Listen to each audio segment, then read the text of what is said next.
কৃষ্ণ জয় গুৰু শংকৰ।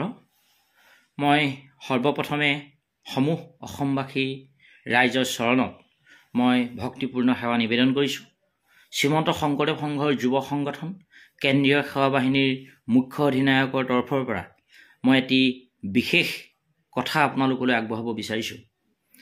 প্ৰথম কথা হ'ল যে শেহতীয়াকৈ শ্ৰীমন্ত শংকৰদেৱ সংঘ আৰু আহোমৰ সংগঠন টাইপা নামৰ এটা সংগঠনৰ মাজত কিছু বিতৰ্ক কথা বতৰা ইতিমধ্যে চৰ্চা হৈ আছিল আৰু গোটেই বিষয়বিলাকক লৈ যি ধৰণে কথাবিলাক চৰ্চা হৈছিল সেই গোটেই কথা বতৰাবিলাকক লৈ টাইপা নামৰ যিটো আচলতে সংগঠন, এই সংগঠনৰ কিছু কৰ্মীয়ে যোৱাকালি চৰাইদেউ জিলাৰ সোণাৰী নগৰৰ মাজমজিয়াত শ্ৰীমন্ত শংকৰদেৱ সংঘৰ দৰে এটা বিশাল জাতীয় অনুষ্ঠানৰ যিখন হৃৎপিণ্ড, যিখন সংবিধান প্ৰতিগৰাকী লক্ষ লক্ষ ভকতৰ হৃদয়ত অতি পবিত্ৰতাৰ সৈতে লৈ এই বিশাল অনুষ্ঠানটোক সংগবদ্ধ কৰি ৰাখিছে, যিখন সংবিধান শ্ৰীমন্ত শংকৰদেৱ সংঘই গুৰুজনাৰ আদৰ্শৰ ওপৰত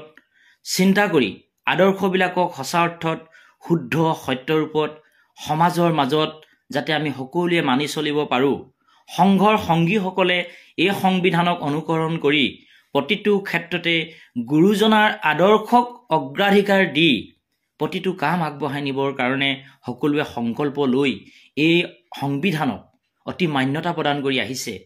যিখন সংবিধানে অসমৰ সমাজ জীৱনৰ কাৰণে, অসমৰ জাতীয় জীৱনৰ কাৰণে বিভিন্ন জাতি জনগোষ্ঠীক লৈ সম্প্ৰীতিৰ এনাজৰীডাল মজবুত কৰি কটকটীয়াকৈ বান্ধি ৰখাত সদায় পণ লৈ এই সংবিধানখনে আমাক দিশ নিৰ্ণায়ক কৰি আহিছে। তেনে এখন জাতীয় জীৱনৰ কাৰণে অতিকে গুৰুত্বপূৰ্ণ, গোটেই এখন শৃংখলিত সমাজৰ কাৰণে, অসমীয়া সমাজ জীৱনৰ কাৰণে অতিকে আদৰ্শৱান হ'বলগীয়া এখন সংবিধান, যিখন সংবিধানক শ্ৰীমন্ত শংকৰদেৱ সংঘৰ লক্ষ লক্ষ ভকতে হৃদয়ত বৰ পবিত্ৰতাৰে বহন কৰি আহিছে। তেনে এখন সংবিধান কালি সোণাৰীৰ মাজমজিয়াত জ্বলাই দিয়াৰ দৰে এটা পৰিৱেশ ইয়াতে সূচনা হ'ল।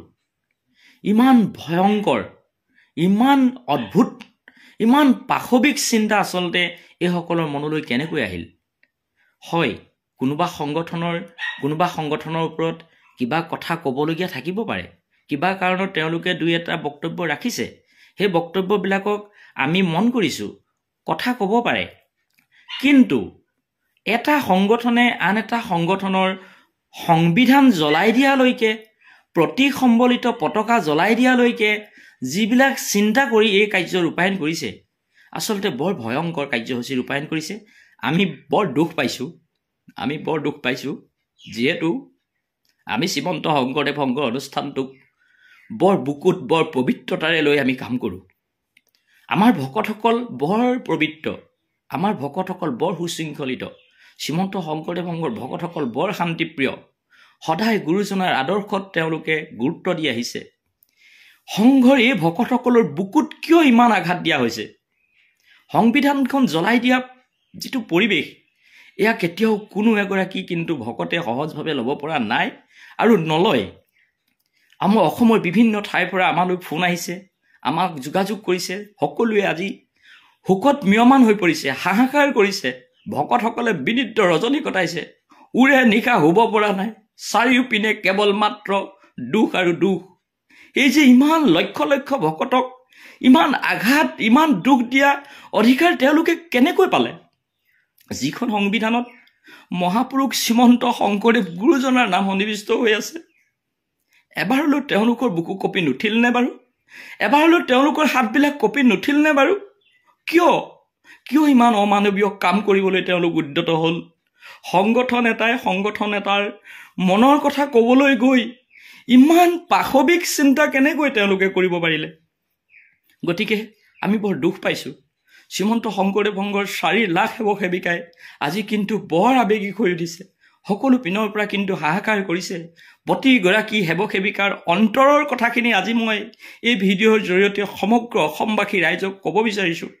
সেই অসমবাসী ৰাইজ, আপোনালোকে মাতক, এনে এটা বিশাল অনুষ্ঠানক গুৰুজনাৰ নামত স্থাপিত এটা অনুষ্ঠানৰ সংবিধানখন জ্বলাই দিব পৰাকৈ এখিনিমান মানুহ কিন্তু গোট খাইছে। এইসকল মানুহে গোটেই অসমীয়া সমাজখন কিন্তু থান ভান কৰি পেলাব। গোটেই অসমীয়া সমাজখন কিন্তু ইহঁতে শেষ কৰি পেলাব। সম্প্ৰীতিৰ এনাজৰীডাল থান ভান কৰি পেলাব। এই সংগঠনবিলাকে যি ধৰণৰ জাতীয়তাবাদৰ কথা কৈ, এটা জাতিক প্ৰতিনিধিত্বৰ কথা কৈ সেই জাতিৰ সেইসকল স্বনামধন্য পুৰুষক অপমান কৰিবলৈ গৈছে। গতিকে মই আপোনালোকক আহ্বান জনাওঁ, সমগ্ৰ অসমবাসী ৰাইজে এই কথাবিলাক দৃষ্টি দিয়ক। সঁচাকৈ অসমখনৰ শান্তিময় পৰিৱেশটো বিনষ্ট হ'বলৈ নিদিব। শংকৰদেৱ সংঘৰ ভকতসকলে একেদিনাই আচলতে সংগঠন গঠন কৰা নাই। আজি 94টা বৰ্ষ অতিক্ৰম কৰিছে শ্ৰীমন্ত শংকৰদেৱ সংঘই। আৰু এই অনুষ্ঠানৰ গঠনৰ লগত জড়িত থকা, প্ৰতিষ্ঠাৰ লগত জড়িত থকা সেইসকল স্বনাম ধন্য ব্যক্তিৰ, সেইসকল মহিয়সী পুৰুষৰ ত্যাগ আৰু কষ্ট আৰু চিন্তাক আজি যি ধৰণে অপমান কৰা হৈছে, সেই সময়ৰ লক্ষ্মীনাথ বেজবৰুৱাৰ পৰা আৰম্ভ কৰি হলধৰ ভূঞা, গোপিকা বল্লভ দেৱগোস্বামী, পীতাম্বৰদেৱ গোস্বামী, মহেশ্বৰ নেওগ, ককা নীলমণি ফুকনলৈকে এইসকল মহিয়সী পুৰুষৰ ত্যাগ আৰু কষ্টক এনেধৰণে কিয় অপমান কৰা হ'ল?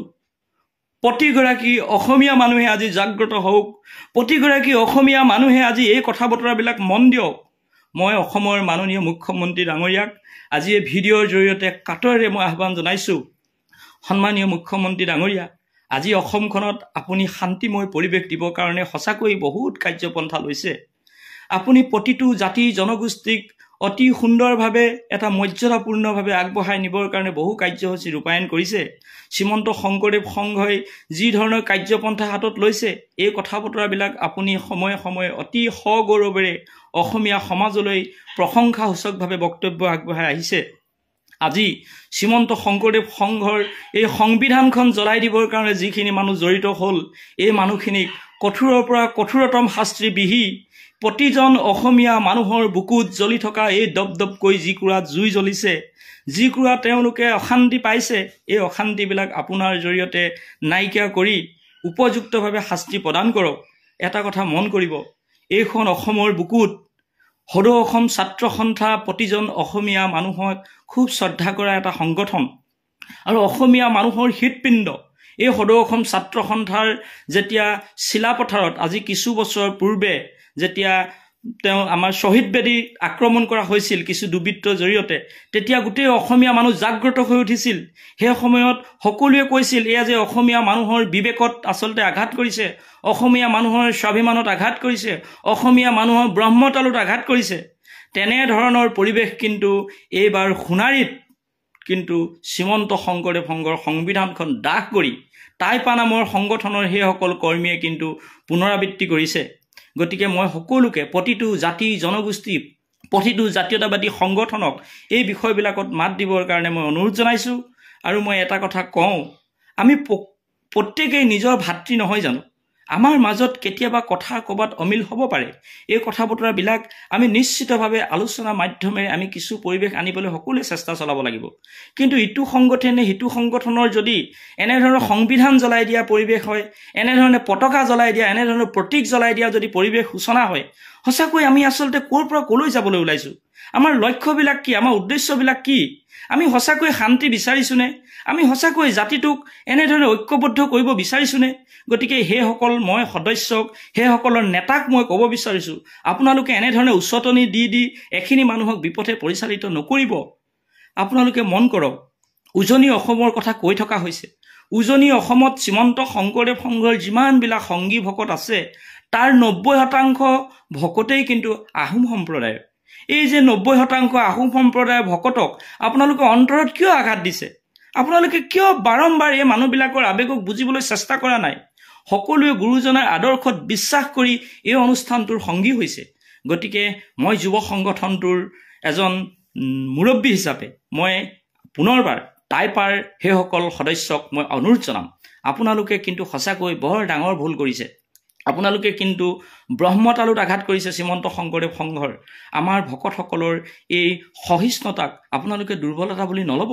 আমাৰ ভকতসকলে বহুত সহ্য কৰিছে আৰু কিন্তু সহ্য নকৰে, বৰ আৱেগিক হৈছে ভকতসকল। পৰিৱেশটো কিন্তু আপোনালোকে বেয়া এটা ফাললৈ লৈ গৈছে। গতিকে মই অসম চৰকাৰৰ আৰক্ষী প্ৰশাসনকো মই আজি এই ভিডিঅ'ৰ জৰিয়তে বিনম্ৰভাৱে আহ্বান জনাম, আপোনালোকৰ জৰিয়তে এই দুৰ্বৃত্তসকলক অতি সোনকালে কৰায়ত্ব কৰক আৰু দৃষ্টান্তমূলক শাস্তি দিয়ক। এইবিলাক যদি এতিয়া মষিমূৰ কৰিব নোৱাৰে, অনাগত ভৱিষ্যতৰ দিনত কিন্তু বেলেগ কিছুমান পৰিৱেশ সূচনা হ'ব। ইটো সংগঠনে সিটো সংগঠনক এনেধৰণৰ সংবিধান জ্বলাই দিয়াৰ ধৰণৰ পৰিৱেশ সূচনা কেতিয়াও হ'ব নোৱাৰে নহয়। এইবিলাক কেতিয়াও মানি ল'ব নোৱাৰে নহয়। আৰু শেহতীয়াকৈ মই এটা নিউজ চেনেলৰ এটা বাতৰিৰ পিছত কমেণ্ট দিবলৈ যোৱা এজন মই টাইপাৰ সমৰ্থক বুলিয়ে ভাবিছোঁ, যিহেতু তেওঁৰ বক্তব্যটোত মই সেইখিনি প্ৰকাশ হৈছে। তেওঁৰ নাম চাওফ্ৰুং মুংটাই নামৰ এজন ব্যক্তিয়ে এটা কমেণ্টত সামাজিক মাধ্যমত লিখিছে যে শ্ৰীমন্ত শংকৰদেৱ সংঘৰ সংগী ভকত থকা আহোমৰ গাঁওসমূহত থকা নামঘৰবিলাক জ্বলাই দিব লাগে। চাওক দেই, মই সমগ্ৰ অসমবাসী ৰাইজক কৈছোঁ, নামঘৰ জ্বলাই দিবলগীয়া পৰিৱেশলৈকে তেওঁলোকে ৰচনা কৰিব বিচাৰিছে। ইমান ভয়ংকৰ কথা বতৰাত তেওঁলোক জড়িত হ'ব বিচাৰিছে। এনেধৰণৰ উচতনিমূলক কথা বতৰাই আচলতে সমাজখন কি কৰিব বিচাৰিছে? এই কথাবিলাক আপোনালোকে মন দিয়ক। মই প্ৰতিগৰাকী অসমৰ সচেতন সজাগ ব্যক্তিক, অসমৰ মৰ্যাদা ৰক্ষাৰ কাৰণে যিসকলে সদায় ওৰে জীৱন কাম কৰি আহিছে, প্ৰতিগৰাকী ব্যক্তিক এই বিষয়টোত সৰব ভূমিকা গ্ৰহণ কৰিবৰ কাৰণে মই আহ্বান জনাইছোঁ। প্ৰতিটো মই সংবাদ মাধ্যমৰ প্ৰতি সেৱা জনাইছোঁ। আপোনালোকৰ শক্তিশালী ভূমিকাই গোটেই অসমখন সুন্দৰ কৰিব পাৰিব, শান্তিময় কৰিব পাৰিব। গতিকে আপোনালোকৰ এক যোগাত্মক চিন্তাৰে এই পৰিৱেশবিলাকৰ প্ৰতি আপোনালোকে মন দিয়ক। সঁচাকৈ আমি শান্তিকামী, আমি বৰ শান্তিপ্ৰিয়, আমি বৰ শৃংখলিত চিন্তাত বিশ্বাসী। আমি কেতিয়াও কোনো কালে আমি এনেধৰণৰ পৰিৱেশ আমি কামনা কৰা নাই। গতিকে এই দুৰ্বৃত্তসকলৰ ওপৰত ব্যৱস্থা লওক। এই নামঘৰ জ্বলাই দিয়া লৈকে যেতিয়া মন্তব্য দিব পৰা এজন ব্যক্তি ওলাইছে এইখন অসমৰ বুকুত, চাব দেই, নামঘৰ জ্বলাই দিয়া অসমীয়া মানুহৰ ব্ৰহ্মতালুত আঘাত কৰিবলৈ গৈছে, বুকুত সাংঘাতিকভাৱে আঘাত কৰিবলৈ গৈছে। প্ৰতিজন অসমীয়া বুকু আজি কঁপি উঠিছে। এইবিলাক মন্তব্য সামাজিক মাধ্যমত দিছে চাওফ্ৰুং মুংটাই নামৰ এজন ব্যক্তিয়ে। গতিকে এইবিলাকক অতি শীঘ্ৰে কৰায়ত্ব কৰক, এইবিলাকৰ ওপৰত ব্যৱস্থা লওক। এইবিলাক অতি সোনকালে যদি নিয়ন্ত্ৰণ নকৰে পৰিৱেশ কিন্তু বৰ ভয়াৱহ হ'ব, বৰ ভয়াৱহ হ'ব। আমি কেতিয়াও নিবিচাৰোঁ। আমি শান্তিক, আমি সুশৃংখলিত চিন্তাত বিশ্বাসী। গতিকে মই প্ৰতিগৰাকীলৈ পুনৰবাৰ আহ্বান জনাম। এই কথা বতৰাই আমাক বৰ আঘাত দিছে। মই টাইপাৰ যিসকল নেতৃবৃন্দ আছে তেওঁলোকৰ প্ৰতিও মই বিনম্ৰভাৱে আহ্বান জনাম, আপোনালোকে কথাবিলাক মন কাণ দিয়ক আৰু আপোনালোকৰ যিবিলাক মনৰ চিন্তা, এই চিন্তাবিলাক এনেধৰণে প্ৰকাশ কৰিবৰ কাৰণে আপোনালোকে কেতিয়াও চিন্তা নকৰিব। আৰু যিসকল ব্যক্তিয়ে এই দুষ্কাৰ্য কৰিলে শংকৰদেৱ সংঘৰ সংবিধান দাহ কৰা, তেওঁলোকৰ ওপৰত আপোনালোকে অতি সোনকালে তৎকালীনভাৱে আপোনালোকৰ জৰিয়তে ব্যৱস্থা গ্ৰহণ কৰক। গতিকে কিন্তু এই কথাখিনি মই ক'লোঁ আৰু এই কথাখিনি আপোনাৰ বাবে সকলোৱে খুব হৃদয়ংগম কৰিব বুলি মই আশা ৰাখিছোঁ। আৰু মই খুব আৱেগিক হৈ উঠিছোঁ, যিহেতু কোনো এটা সংগঠনৰ এনেধৰণৰ এটা সংবিধান জ্বলাই দিয়া, পতাকা জ্বলাই দিয়া এই ধৰণৰ কাৰ্যসূচী কোনো সংগঠনৰ সংগীয়ে কেতিয়াও সদস্যই কেতিয়াও সহজভাৱে ল'ব নোৱাৰে। আজি যদি টাইপাৰ সংবিধানখন কোনোবাই জ্বলাই দিয়ে, আজি যদি টাইপাৰ যদি পতাকা কোনোবাই জ্বলাই দিয়ে, সেইসকল সতীৰ্থ, সেইসকল সদস্যই বাৰু কিবা কাৰণত সহজভাৱে ল'ব পাৰিবনে? গতিকে নিজলৈ এবাৰ ভাবি চাওকচোন, এই ধৰণৰ চিন্তাবিলাক কিমান বেয়া চিন্তা হৈছে। গতিকে মই পুনৰবাৰ আপোনালোকক জনাইছোঁ, মহাপুৰুষ গুৰুজনাৰ নাম সম্বলিত এখন সংবিধান জ্বলাই দিয়া মানে অসমীয়া জাতিটোক আপোনালোকে জ্বলাই দিছে। আজি শ্ৰীমন্ত শংকৰদেৱ সংঘৰ প্ৰতিগৰাকী সংগীক জীৱনতে আপোনালোকে জ্বলাই দিছে। গতিকে এই কাৰবাৰবিলাক আপোনালোকে কিয় কৰিছে? ভাবক, ইমান আৱেগিক ভাল নহয়, ইমান হুংকাৰ ভাল নহয়। আপোনালোকৰ এই হুংকাৰ আৰু এই আৱেগমূলক কথা বতৰাই মানুহক আকৰ্ষিত কৰিব নোৱাৰে, কাকো ভয় ভাবুকি দিব নোৱাৰে, কিন্তু এখিনিমান মানুহৰ মনত কিন্তু আঘাত দিছে। মনত আঘাত দিয়া ব্যক্তিয়ে কিন্তু কোনোদিন শান্তিত থাকিব নোৱাৰে। গতিকে আপোনালোকে এবাৰ অনুতপ্ত হওক, আত্মসমালোচনা কৰক, কি হৈছে আচলতে। আমি এইবিলাক কথা বতৰা কেতিয়াও গ্ৰহণ কৰিব নোৱাৰোঁ। গতিকে মই পুনৰবাৰ এই ভিডিঅ'ৰ জৰিয়তে সকলোকে আহ্বান জনাইছোঁ যে এই বিষয়বিলাকত সকলোৱে সৰব ভূমিকা গ্ৰহণ কৰি অসমখন সুন্দৰ কৰিবৰ কাৰণে আগবাঢ়ি আহক। গতিকে মই পুনৰবাৰ সকলোলৈকে সেৱা নিবেদন কৰিছোঁ। কৃষ্ণ জয় গুৰু শংকৰ। কৃষ্ণ।